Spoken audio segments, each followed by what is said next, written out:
কি হয়েছে বলো? ঠিক আসো, আমার কাছে আসো। মা আছি না? এ বাবা, আমি আছি, আমি আছি আপনাদের পাশে। এখানে আছেন একজন কোরআনের পাখি, 22 জন এতিম শিশু, যাদের বাবা, অনেকের বাবা মা দুইজনেই মারা গেছেন। এরা দুই ভাই, এদের বাবা মা দুইজনেই আল্লাহর ডাকে সাড়া দিয়েছেন।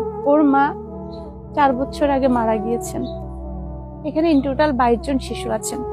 অনেকের মা বেঁচে আছেন, বাবা বেঁচে নেই। সবাই হ্যাবজাতে পড়াশোনা করে এই বাচ্চাগুলা। এরা হলো আমার সন্তান, আমি হলো ওদের মা। এই বাচ্চাটাকে দেখেন, কত অসহায়, মানে বাবা মা দুইজনেই বেঁচে নেই, এর মা বেঁচে নেই। এই যে ছোট্ট ছোট্ট বাচ্চাগুলা কোরআনের হাফেজ হচ্ছেন, কত পরিশ্রম, কত রাত জাগা পাখি এরা। এই ঠান্ডার ভিতরে দেখেন, এখানে একটি দরজা নাই, 2 বছর ধরে এইভাবে আছেন। দুটি দরজা আর 4টি জানলার প্রয়োজন এখানে। আর এটি একটা মসজিদ, ভিতরে জুম্মার নামাজ হয়, পাশাপাশি আমার সন্তানগুলো এখানে পড়ে। বিশেষ করে দুনিয়াতে যদি বাবা মা না থাকে, সেই শিশুগুলোর মতো কষ্ট মনে হয় আর কিছু নাই।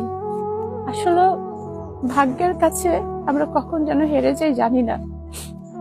আপনি অনেকক্ষণ ধরে আমার দিকে তাকিয়ে আছেন, কি দেখতেছেন? আমাকে চেনা লাগতেছে? কি দেখতেছেন? এদিকে আসেন। আমি না, ও কান্না করতেছো কেন? এসো এসো। কি যে বাবা, কি যে মা,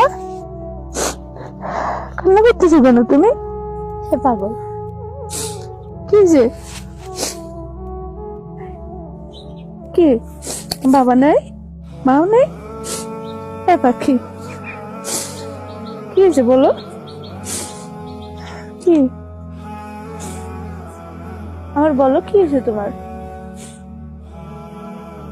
সবাই কান্না করতেছে কেন? কি বলো? এদিকে আসো, মার কাছে আসো, আসো আসো, এদিকে আসো, এদিকে আসো, মার কাছে আসো। মা আছি না? এ বাবা, এ পাখিরা, কি হ্যাঁ, এভাবে কান্না করিও না, মার কষ্ট হচ্ছে।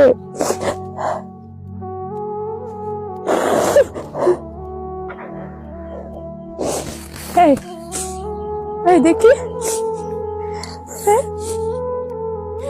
কি কি আমার বলো, কে কষ্ট হচ্ছে তোমাদের বলো? আমি মা আছি না?